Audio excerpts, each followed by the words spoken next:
Great Wall of China. The fortress of the Chinese Empire. Of Chinese because it shows the strength of the Chinese Empire, its culture within an ancient and modern context.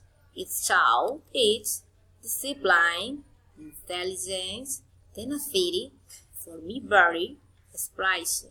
See, modern China has not displayed its tradition, belief, and cons. The Great Gold Crossing, desert, valley, and forest. It's 6,500 kilometers long. What are you doing over there?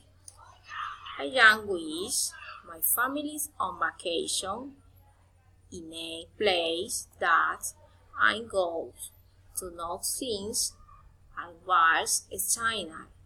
The Chinese culture seems to me very interesting for its mystique, spirituality, and mysteries.